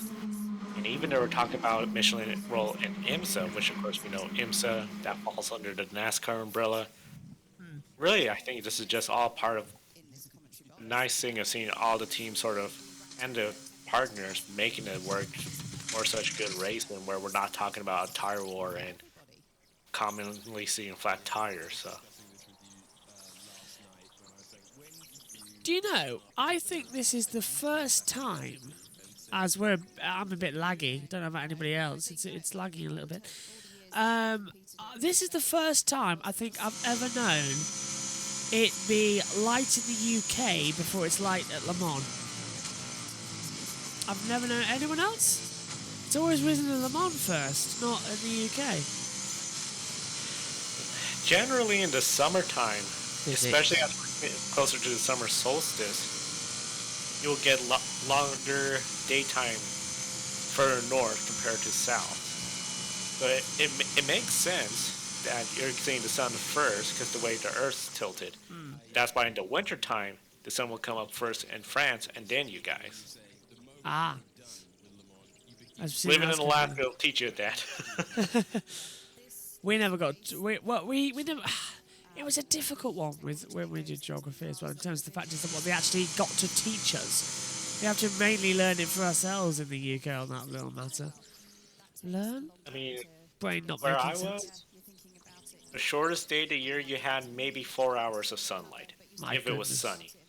But it was still 50 below, cold. Oh. So, then in summer, 24 hours of sun. So it's very much first-hand experience. Jensen Button now in the Project 56 NASCAR race car. I take it then you got used to sleeping with an eye mask. Blackout curtains that really are helpful. So. Oh, yeah. I know, because one thing I know is that after I finish today, I'm going straight to bed after this is finished. I'll probably film a quick little something for Grid Network and send it over to you, Joe, as well. But I am going straight to bed, and Megan has very kindly lent me an eye mask as well, so I can put that on and just sleep. As oh look, little dinosaur. Little teddy bear for someone to go to sleep with. I'll take it. Dinosaur. I'll definitely take it. All the mechanics getting ready. That's Hendrick Motorsports. Do you know what? I think major respects to them because they're not racing. They're not doing anything in class. That's a major respect to do it for the fans. Go on, Joe. I was just going to say, praising Garage 56 effort, coming out here, putting on a great effort. They've been really sort of, I think, fan-friendly too. We've seen how they've been everywhere, engaged, having a good time. They could have easily just been, we're here, we'll just do what we need to do. They just been, I think, great ambassadors for NASCAR and for this partnership of celebrating 100 years of this great race at Le Mans 24 hours, 75 years of NASCAR. I think this is truly something special, and I think it's really going to pay dividends for both entities with hopefully a larger American viewing audience for this race, and of course a more international audience following NASCAR, but mainly the Cup Series. So I really hope that this is going to transfer over because we end Le Mans and then there's a Cup Series race at Sonoma tomorrow as well. So I hope there's some sort of tie-in on the production feed. Got to give and take. Do you reckon we could see a GT car adapted into a NASCAR to run a special event? Like a pace lap or something? I mean, they could easily, work something to have it where it does some exhibition laps or something. To get it certified for a race, unless it was circumstance similar to the 1990 Daytona 500. The 1990 Daytona 500, they had two NASCAR cars, but they had filming equipment because they were used for the movies Days of Thunder. So they ran the back of the pack, not interfere with the race, and they weren't scored, but they only did the first stint. So if they were to do something like that, to see that could be the potential, especially on a road course. Sonoma, Watkins Glen, or Coda, I think will be three ideal tracks. It'll be really interesting. If it is, I think it would have to be somebody from Chevrolet, Ford, or Toyota, because I think that's where the manufacturers might step in. Like, hold on a second, we don't want Porsche out here with us. So Chevy or Honda. Chevy, Toyota, or Chevy, Toyota. Yeah. Oh, we've got a Chevy. We've got a Chevy in here. Yeah, I'm pretty sure. We got Chevy Chevys Corvette. here, so. Two of them. Yeah, perfect. Let's get one of those adapted in. Oh, so is the sun up yet, Josh? Because if it's up where you are, it's up where I am. There's someone messages. That's Tom woken up. Let's have a look. Oh, it's you. Next probably countdown is 6:01. Oh, so it do be kind of light. Let's have a look. I can't see because unfortunately, if you take a look, that's the soundproofing at the back of the commentary box. So it's completely blocked off my vision these days. It's light for me now. Oh, come on, we can do with some light through the night. As almost becoming, but it is pitch black still at Le Mans. Pitch black. Light. Why? Where's there a yellow flag? Like some. Wait. Light. Give me a couple of seconds. I'm not like Jess. Where she's got it all on. Oh, yellow. Where's the yellow? Megan's little rant from Mexico last year. Great little thing that she did. Megan will be with us for 1 hour later. She's got her voice back. Yay. Oh dear, someone's murdered one of the engineers. Pit stop car 93, the 93 being the the hypercar Perso. Yeah, Peugeot 93. I'm surprised actually that we haven't seen any of the mechanics hijinks we usually see here. Like how a couple of years ago we had one of the mechanics get zip tied to one of the wing trays as a joke and all that lot when they were sleeping, and they he got drawn on. Like Drew on. Josh. Yes. You know, like how we've got light coming up. Yeah. What about some yellow lights? Can't hear her. Yeah, I can hear it just about. Oh. Let me turn it up. Crane in, doing a driver change in the number 56. That's Looked high. like over at the Mans, you could just see the slightest hint of a little bit of twilight light. It's still pretty dark, but if particularly you start to look a little bit more up on the video, when you can see the sky, it doesn't seem like it's pitch black anymore, so it's slowly getting there. I think this is what makes Rolex 24 very unique too. Is in it's in February. It's much more darker, longer. That's true. That's very, very That true. track, that track used to have little to no lights. Now there's quite a lot of lighting around there, but still, you need the headlights and taillights, especially the infield section. I really like the Daytona 24 Hours more because it starts at 7 p.m. UK time, and which means you can do the start, go to bed, have a long sleep during your night, and then when it's time for like Matthew and that lot to come off air, because it's their night shift, it's our morning, so you can do the night shift. And then you can get relieved by them, and then you can all come back for the finale. The way that works is brilliant. Does that mean It's a bit like Josh it's the reverse actually for what he's Joe's gonna experiencing do right the now? Daytona 24 soon? Probably, yeah. It's a bit like what Joe's experiencing right now actually, but in reverse. Another pit stop for car 23 United Auto Sports under investigation. Oh dear. Yeah, it almost makes sense for Rolex 24 to have It's time for the another one. started in night shift. We do the night shift during our morning. It works perfectly. I don't know I don't know what's happening with Daytona next year. With USRN, I presume we're covering it. We never did this year because we ran out of time, and we weren't there actually. We were doing where were we? 28th and 9th of January. We were at Diriyah, which is an afternoon race. Yeah. So it was out of time. Yeah, that's the thing.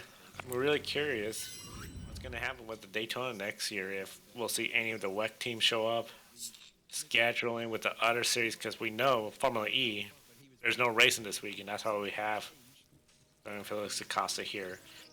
His next race is going to be in Portland in 2 weeks. If there could be more collaboration between the series, I think that'd be great for Rolex 24. But if they just do this for just Le Mans, I think that's is the big one. So You've got to do something. even though I hope we get it good. Go on. Yeah.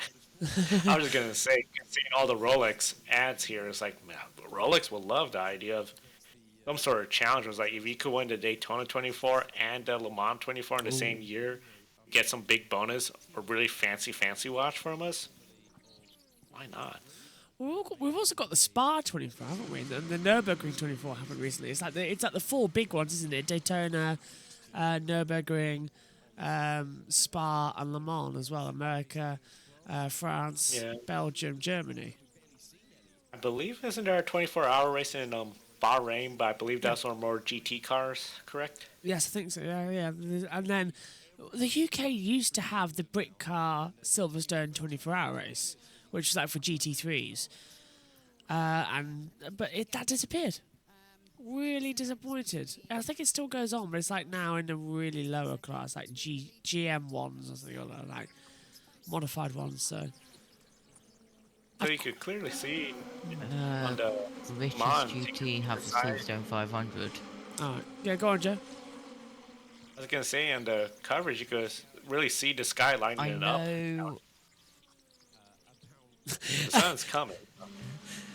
Everyone's tripping over each other because there's a little bit of a delay. Sorry, Joe. Go on, try again. I was just saying, in the Le Mans coverage, you could clearly see the sky is getting lighter and lighter, especially on the wide shots.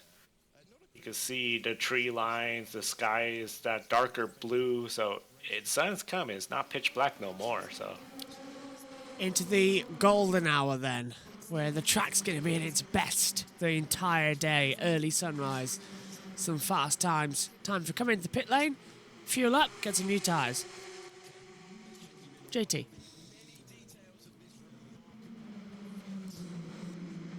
Yeah, I know these 61C1s do 24 hours of Snetterton.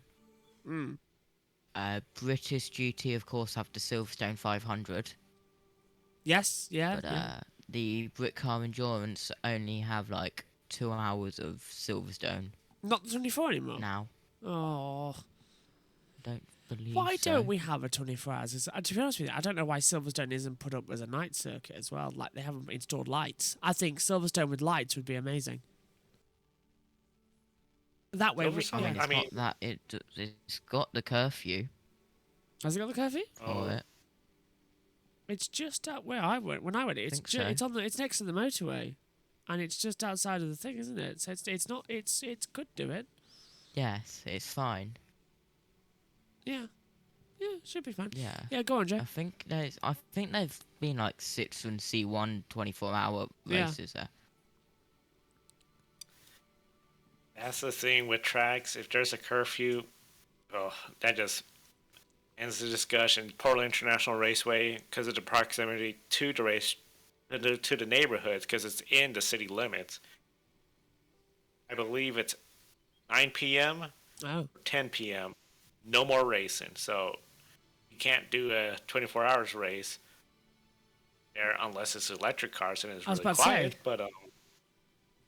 But yeah, that's and even you need a noise variance for the 3 big events. So Yeah. NASCAR, IndyCar claims one each in the Rose Cup, which is a big race here in the Portland area.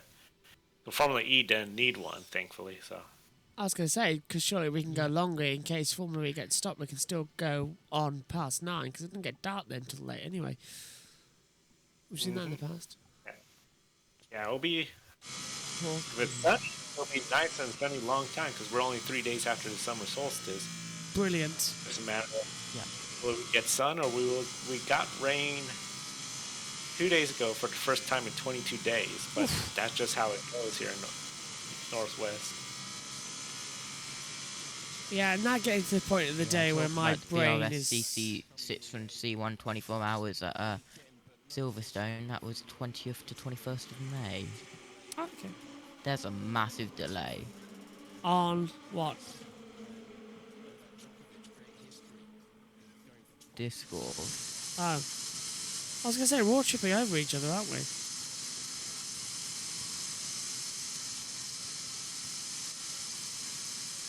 There is a massive delay. Right, 1 hour... Can I rejoin? Yeah, you rejoin. See, just your camera. I'll go to battle screen. As it should now be raining. Amy, how are you finding it? You staying awake? Yes. Not feeling flaggy or anything? Still energetic enough? Nope. Very nice. Yes, I'm walking around, so... That's a good point. Might stand up for a second. That might work.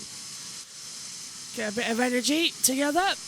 Hello. Hello, that was Standing works. up helped. Standing up, like, it helped in Australia as well. I basically just didn't sit down and just stayed standing up, and it helped. Didn't make me sleepy. Right, I'm going to stick my head out the door for a second. Let's pass over to the world feed, because I think we're going to have an interview shortly. This portion of the race, the consolidation part of the race, through the night, you need to keep in touch with your opposition, because the heat starts to turn up once the sun comes up. So it's interesting to see that that's happened. It will also be interesting to see what comes along as soon as we do start getting the cooler temperatures, the track temperature increasing, and the speeds that the cars can take. That's when this race will really, really hot up. Looking at the gaps there, they're staying between 6 and 8 seconds. Earl's dropped back a tiny little bit after his stop, but yeah, those top 3 are still there, and still looking at the back of the Porsche there. Andre's really going for it. He likes this time of day as well. The insights of Luna Gade for you. More to come later on. Centenary celebration. The 24 hours of Le Mans. Plenty still to be decided as we look down in the pits. This program is presented by Total Energies, official supply of 100% certified sustainable fuel for the 24 hours of Le Mans.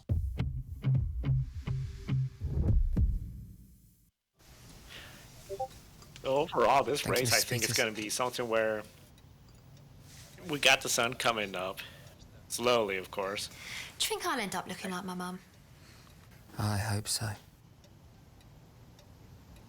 Oh, is that the commercial? With Paddy's Wonder Wheel, you get a free spin with a chance to win cash prizes every day. So even if you're left wondering what might have been, you won't be wondering when you'll get your next free spin. Paddy Power Game. I got it. I'm here. How much was that? 30 seconds or something? Yeah. Oh, that's fine. It is actually bright outside now, and I was just refreshing myself. Josh, guess who got another 5-second penalty for the third time in a row? Pit stop infringement. Oh, is it the Cadillac? It's the car 23 of United Autosports. They've had three pit stops in a row, in a row, all having a 5-second added to the next pit stop. For pit stop infringement. That's new. Surely it shouldn't be, if they're doing it like 3 times in a row, surely it should be It's a black. higher than It's a penalty, 5 isn't it? seconds. Yeah, it comes in as a penalty with a black flag, doesn't it? Yeah, you're right. Like, it can't just be 5 seconds each time. Tell you what, it's nice and brisk outside right now. It's fully sunny. It's literally weird. I've never seen this before, where it's light in the UK before it is in Le Mans. Usually it's completely the other way around. I've never happened that before. And, but I've just gone outside and I've looked up. I was actually surprised how light it was. Remember, it was what 3:37 something like that. I went out there last 50 minutes ago, and 50 minutes ago, and it was light. Now I've just gone out there and it is sunshine. Birds are flying around. Everything's awake as well. It's so nice, and the air is cool. It's the cool, crisp. I just stood there for a few seconds and just stretched out, got some deep breaths, and it does. It honestly, I've never had, isn't it? It is the best rejuvenant ever. Just having that pure air in the morning with nothing flying around. It's brilliant. So yeah, definitely wish I could do the commentary outside. Go on, Joe. Morning air is just something really wakes you up, and especially fall, autumn season here.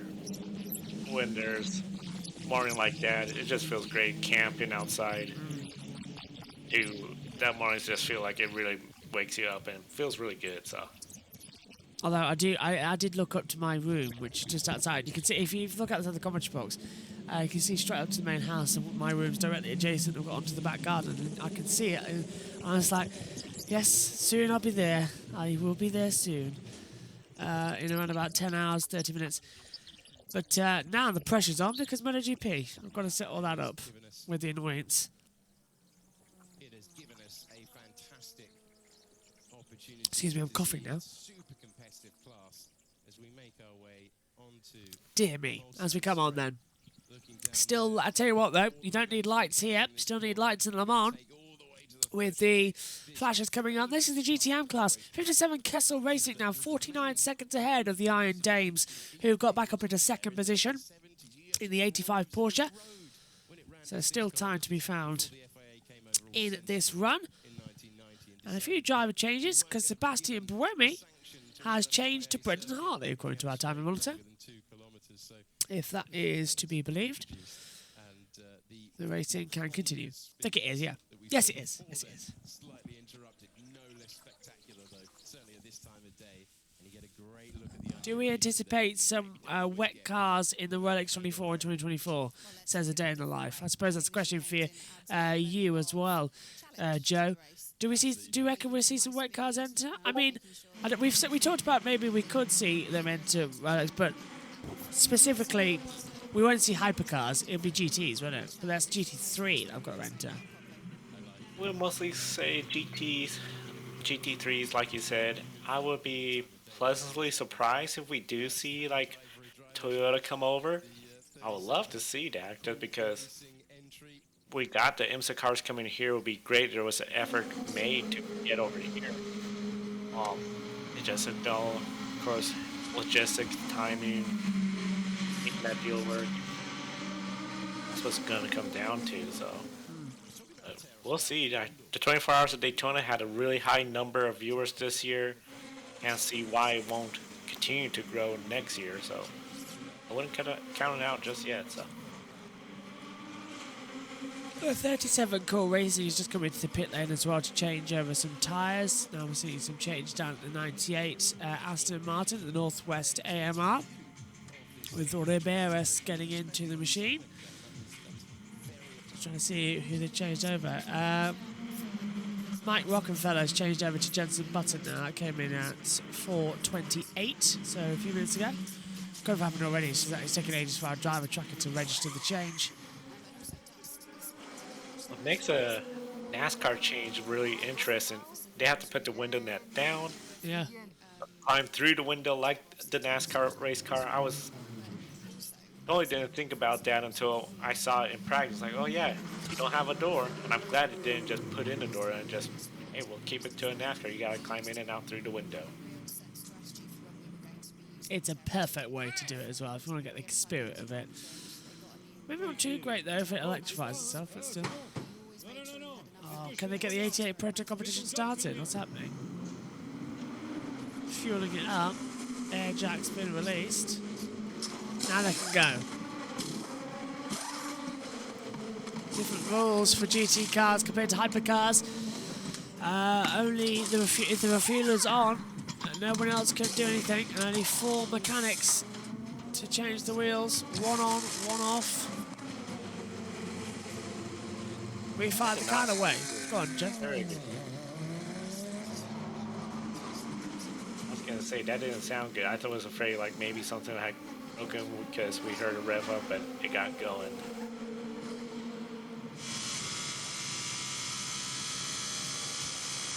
Oh, Bamber coming into the Ford chicane. Jumps over the 2, then into Recruitment, the last 2 corners on the circuit. And boots it across the line. He's set. Where is he at the moment? 3rd in class, the number 2 Cadillac. Josh, Yes. you know how the 94 had that big accident? Yes, the Peugeot, yes. Yep. From when it... Oh, That is to lock up. that's the number 25, the Max Verstappen machine, we like to call it, because it's bright orange. It's gone round the roundabout. It's gone to Dijon. Yeah. Well, try and guess how long it took to repair the 94 after that big incident that it had. 20 to 25 minutes. Yeah, 20 minutes. Oh, really? Okay, that was a complete guess. Yeah. I was guessing. I thought it'd be quicker, but okay. 22 minutes. That's not bad. Not bad at all. This is the one day of the year I become a WEC expert and then just sort of just go over to the next year and remember everything then. With WEC in their season, I feel it is really hard for the casual average fan to get into because they're all such long races. They're spread out. Yeah. Especially in the United States where you have not just NASCAR, IndyCar, and of course now F1. You got all the other sports like you guys have soccer, football here, baseball, NFL football. Really, I think the best thing is, you have something like the 24 Hours of Le Mans where everybody from the motorsport world comes together for this race. This is your Indianapolis 500, your Daytona 500. This is your opportunity to shine and get the celebrities because, especially with next year's calendar, I'm disappointed that we're not going to see Sebring. Although I think it's a great track, has the potential to host a great race. It will be a great venue, but no historical significance with that one. Qatar, we know there's going to be talk about the sports washing probably coming up again with them. Just one of those deals where this is your big race to get the average person to make that effort to, hey, let's make this into a fun 24-hour extravaganza. And I feel that this year has been really good with this new hypercar. It's really livened up the entertainment factor on this. And it has put a focus back on the top tier, not having to look down through LMP2, and especially the GTE category this year. I think GTE Am has been okay, but it hasn't been as exciting in previous years, and I wonder if that's with the removal of the pro class. Next year, when the amateur class goes, next year it becomes GT3, then followed as well by Hypercar. That will be the only 2 entries on the WEC calendar. For Le Mans, LMP2 can and will enter, But if outside of this event, LMP2 is confined to the European and Asian Le Mans series only. So it's literally next season going to be Hypercar and the GT3s heading out there on the track, which I think is going to be a very scary principle going into it, to be fair. Got a weather update. Oh, go on. Is it raining yet? We're British. Did we take a brolly? It's not raining. Maybe. Sunrise is at 5:59 local, which is around 23 minutes time. 23 minutes exactly now. Yeah. So, weather should remain quiet through the morning hours, and any afternoon storms should pop east of Le Mans, but still worth keeping an eye out for a stray sail toward the closing stages of the race. I didn't choose to put the keyword in there. That was the weather report I was reading off. Not my fault. I was wondering why you said quiet. I didn't say the keyword, so I'm gonna hide now. Okay, well, we're coming up, aren't we? Was it 25 minutes until the next cut-off show as well? Cadillac Racing into the pit lane from third position once again. Something was biting me on my elbow, and every single time I put it on my chair, it feels really weird. To be fair, Really I've just commentated annoying. on the past 35 seconds with my eyes closed, standing up, so at least I'm doing something right. I can still see everything. Coming in, it's starting to hit. Like, it's really starting to hit. I'm getting old. I'm getting so old. I can't do 24 hours anymore. It gets harder and harder with age. It does. I used to do a couple of 24 hours all night. But now it's like, boy, that will just throw off the sleep schedule, throw off the work schedule. One thing I gotta say with the hypercar class, looking at the top, you got two Cadillacs in the top 5. I gotta say, they're gonna probably be thrilled. Yes, if the one gets on the podium, even better, but to have both of them finish in the top 5, I think that'll be a great effort for the Cadillac team to feel proud of, to come to here and have two cars in the top 5 where you only have one Ferrari, one Toyota, one Porsche, because their teammates have had some trouble.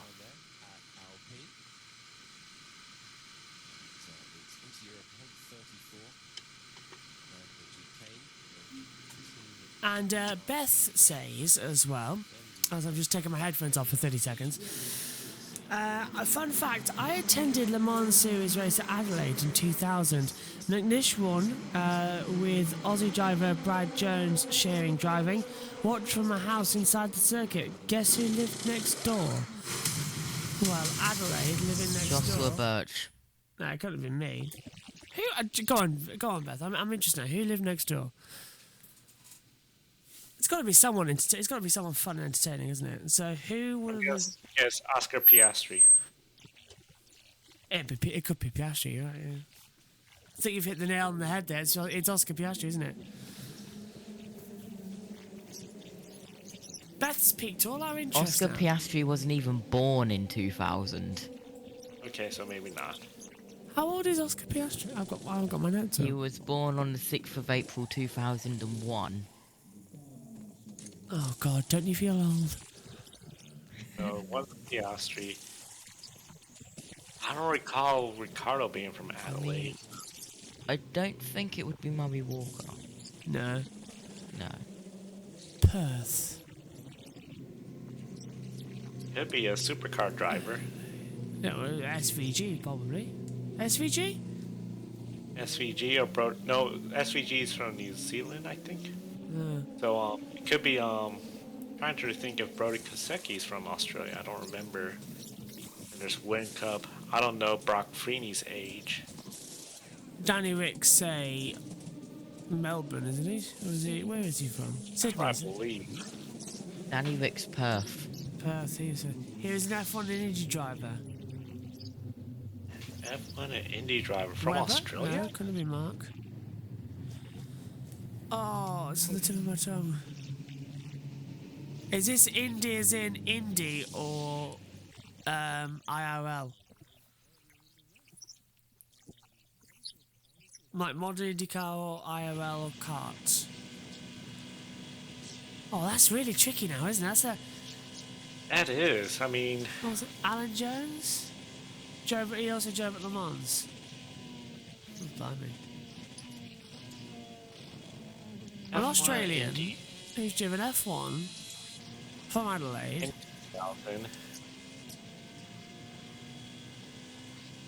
This must be somebody that isn't an active driver currently, I would assume. So it's an older driver. It can't be Scott Dixon because he hasn't raced in F1. New Zealand as well. Correct. And also New Zealand. Hint, he is still alive, but in early 80s now, I reckon. Well, it's got to be Alan Jones then, isn't it? Possibly. What's up, Barry Sheen is British, who acts Australian. He drove the Indy 500. Yeah, he did. He drove Indy 500. Oh, God, it's on the tip of my tongue, isn't it? Is it Charlie Cox? Is it Charlie Cox? You know, Cox, he never drove the Indy 500, did he? He only did touring cars, but he was Aussie. Oh, Beth, you've chosen a really good question to wake us all up. Okay. 51 Ferraris in, by the way. Out of the car, down at the pit lane. So he was an F1 and Indy driver. He drove at Le Mans. It's not Brabham, is it? Oh, is it Matthew Brabham? Matthew or Jeff Brabham? Oh, yeah. He's probably one of the in his 80s. See, that's the only thing I could think of. I mean, there's a Briscoe that was from Australia, but he did not do F1. I think he did Le Mans. Matthew, well, he's like 81, no, so that's... There's another one that I'm remembering. Another AJ. Could it be Alan Jones? Alan's the only one I think he's in his 80s. Porsche 956. Oh, you have the Porsche 956 then. That's a really good one. That's a really strong question there. Yeah, I don't know. I have to throw in the towel out. That's a really... Oh, it can't be Alan Jones, otherwise it would have been got. So another F1 driver. It's too early. It's too early and too late in the evening to think of. Oh, the 33. Sorry. 33 has been tapped. Coming into the chicane. He's trying to get the inside of the 57. Lost the rear of the car and half spun at the Dunlop chicane. Okay, so he was an F1 IndyCar driver. He drove at Le Mans. He's still alive, but in his early 80s, possibly. He drove the Indy 500 and a Porsche 956. Yeah, I don't know the answer to that. It's like it's right on the tip of my tongue. I can't. Nope, it's gone. I can't think of anything. Rothmans. Yeah, the Porsche 956 Rothmans livery from Le Mans. And I know who it is. I know who, I can see it. I can't think of the name. It was the Porsche 956 Rothman livery at the WEC 24 Hours of Le Mans. Won it as well because it was a throwback livery a couple of years ago. And I can remember the name. Yeah. It's not Denny Holm. No, can't be Derek Bell because he's British. It's not Derek Bell.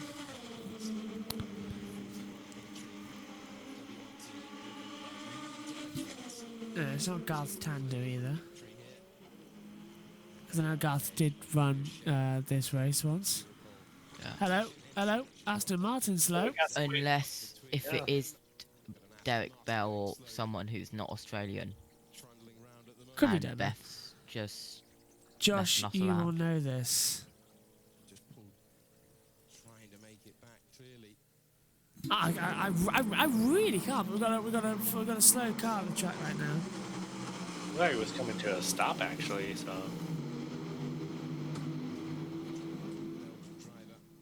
Iron Dame's in the pits. Looks like they did a driver's change, so.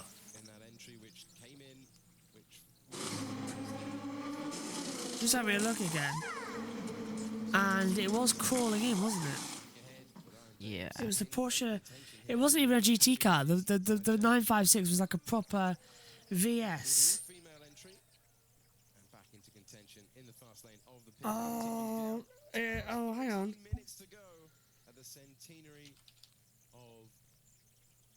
Yeah, he's in his 80s now, isn't it? I know who it is. I think I figured it out, he was in but the- I'm kind of not going to say because I kind of looked it up and kind of I put it know all in who one. it is. I know who it is because he drove. I think I know who it is because he drove for Graham Hill. He was in the Embassy Hill team with Graham Hill. In that year, he wasn't in the plane crash. He was the second driver. He wasn't in the plane crash. He is Australian. Right, if you guys don't get it, then I'll just say it and then see if it's correct from what I've looked up. Hang on, VS. Vern Schumann. Yes. Oh, thank God for that. I would have not guessed that, so that's amazing you got it. So. It's 77. He wasn't in the plane crash. The 777 has stopped on track at the Golf Curve, turn 18. Oh, great. And that's put out yellow flags as well. Yep, a yellow flag. Actually, slow zone to get that car out of there. They can't get restarted. So I didn't know. I got it because he drove for Hill. I didn't know Vern Schumann did the. If that's how you pronounce his last name, it is Vernon. It was J something, wasn't it? Was it Vernon J? No, it can't be Vernon J, was it? James, no. Jonathan. Vernon John. Chopin. That's it. Vern Chopin. That's the one.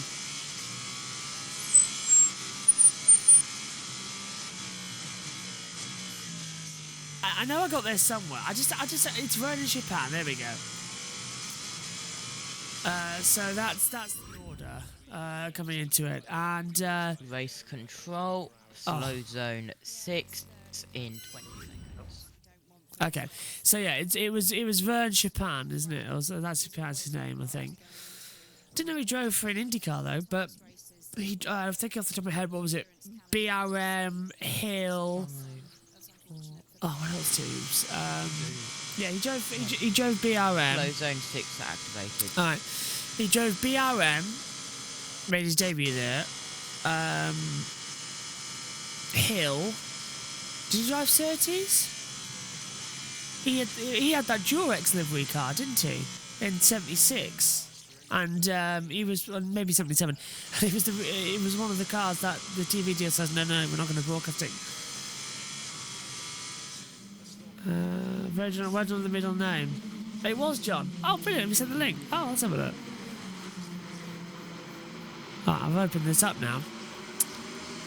Vern Chopin. Yeah, they've got a blower truck out there now to make sure everything's okay. Vernon John Chopin, born 19th of March 1943, retired Australian motorsport driver as well. Now, who do you drive for? BRM, Ensign Hill, 30s. Yeah, the Embassy Racing with Hill racing. Yeah, with Graham Hill. Ensign he drove for, and 30s. It was Ensign, I can't remember. Yeah, 9 starts, 13 entries. That's incredible. You can see me pull a really funny, weird-looking face because I drank the rest of the bottom of the tea, and there was tea leaves in it. That's gonna be clipped by someone, no doubt. That is, yeah, because I don't think it was in the plane crash, was it? When was that plane crash for the Hills? Was it? When was it? End of the team. 1975. Yeah, I don't think he was in the car, was it? He wasn't in the plane because it was the test driver that got killed, not him. No, it was Rolf. Yeah, so this could cause a slow. It has caused a slow zone as they get the car to tow away the 77 Dempsey Proton. That's already been kicked out once before. So yeah, that's great to hear, isn't it? What's Beth saying as well? Adam says, Beth, I remember correctly, Adam Ignish and Brad Jones won in Adelaide 2000 driving an Audi. Yes, I think they did, didn't they? What a little way to spend your morning. That's woken me up a bit. Beth says, anyways, he was next door and popped in for a barbecue. I had no idea who he was. Oh, wow. Now, that's mega cool. I love how our sun has risen, Joe's sun has set, and he's got that fantastic night glow at the back. What's it like over there? Yeah, seeing it's getting dark, but the sun is setting, so where you can see the sunlight sort of shining in now, it's not. And well, the green light for hopefully green flag racing, and then the blue. Or if I had a third light, I was thinking of France theme, blue, white, red, but yeah. It's only 2 colors, so. It does look good, though. It pops quite well. As we're seeing the... Blue and purple tomorrow, so for the wrap-up show. Yes. So, I do enjoy those colours. Our timing screen synced up. Where is the slow zone? Yeah, it's all seems to be correct. So, 10 hours and 8 minutes to go. In the next 8 minutes, we'll be syncing up. What? Oh, there you go. There's the red. I've just got the normal. I've got the normal white as well with although no, I get a little bit of orange. We're going to let Joe go at the top of the hour as it'll be the end of his mammoth stint in the 500 in the Le Mans 24 hour. 10 hours to go. Yeah, call it at 9 and then get up 5 a.m. MotoGP tomorrow. It's like, oh, that is early. Got to get up early for that. Then wait for NASCAR, but then catch the end of this race. Should be, I think, a good finish. I think this is going to be a very entertaining race because it's just going to take one safety car to bunch up everybody. And you're going to have a duel for the finish. And I think that's the only hope for Cadillac, Porsche, and the 93 Peugeot. If you have a restart and it gets crazy between the Toyota and Ferrari and they take each other out, that's the only way I see them getting the win. And if in case everyone's wondering, well, it's not going to get that crazy. It's been a crazy race so far, and we do have a NASCAR car in this race. So. That's true. It's going to be one of those late calls, isn't it? I'm looking forward to this. We're nearly there. 10 hours to go. The sun has risen here at Le Mans. The night is done. Everyone's going to start getting ready for the next stint. And I'm actually quite surprised that Tom Dillon hasn't come back. He's been away nearly, 3 hours? And the tactical sleeping hasn't really worked, has it? Tom said at 4:01, I'm sneaking another 30 minutes and then I'll come in till hopefully about 8. So I think he's overslept. Nah, leave him. He'll wake up. Yeah, let's leave him. NASCAR's coming into the pit lane though. Taking over. We can handle it. If he doesn't turn up, then I'll just get my promotion and come in. Yes. I'm impressed with you, to be fair. I mean, first Le Mans is staying up 24 hours. Well, I guess if I want to stay up, I will stay up. That's how it works. Yeah. I don't have a choice. I've got to do it all. And sort of just moan about it later. I mean, I would say neither do I, but I do. Yes, you do. I could do it. Right. Slow procedure in Zone 6 will end in 25 seconds. That's good. Hendrick Motorsports come in. And they can just check everything, can't they? See the NASCAR have tear off. Yep, they got tear offs in the NASCAR Cup car. I'm amazed that thing's run nearly. What is it? It's run 14 hours. Taking the brakes. Green flag. Fantastic. Yeah, it's an amazing car, that. To run 24 hours. Also, Josh, do I sound different? Yeah, why? What have you done? Headset. Yes. Yeah. On phone. Because now I'm downstairs. I see. So, you might be getting a tour in about 5 minutes of what walls I've destroyed down here. Okay. Maybe don't fall over as much.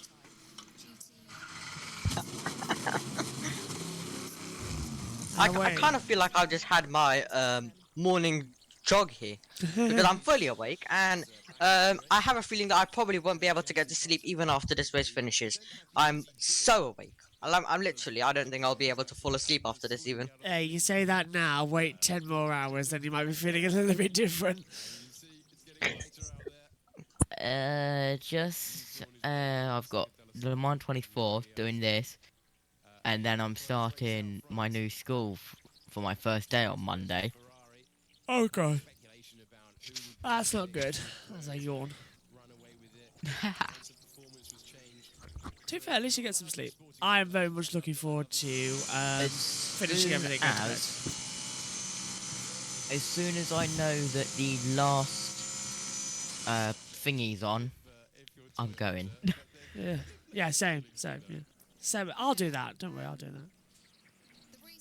777 goes. Yeah, I can do that, Josh, because we won't be on air. We would have finished. So as soon as we off air, you can go. But that's what? How many shows away is that? A lot. Part 7 now. So of 12. Yeah, 4, 5.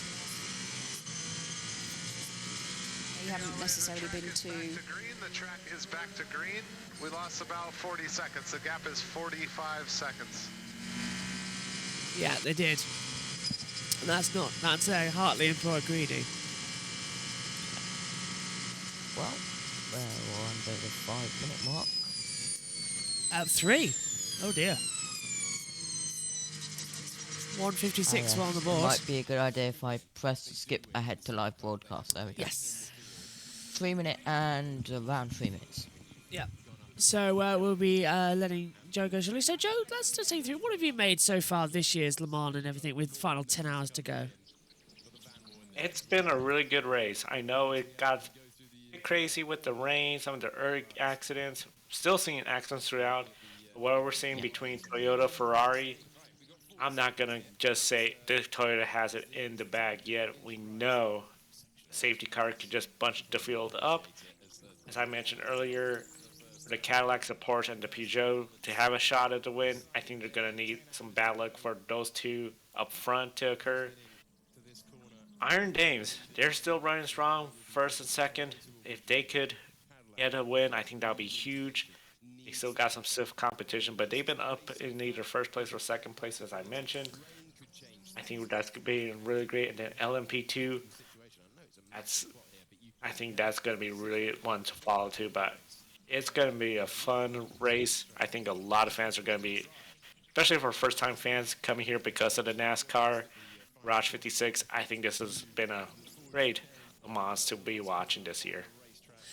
And it's been a pleasure to have you up in the box for the last 4 hours. We had a little Grid Network reunion with Adam as well after he left us to do some radio work as well. And it's been a pleasure to have you once again on the coverage like we had a year ago for 4 hours during the night shift. It's always fun to do the graveyard shift. It's always right as well because it's a little tradition on the broadcast, especially on Haggerty Radio Le Mans.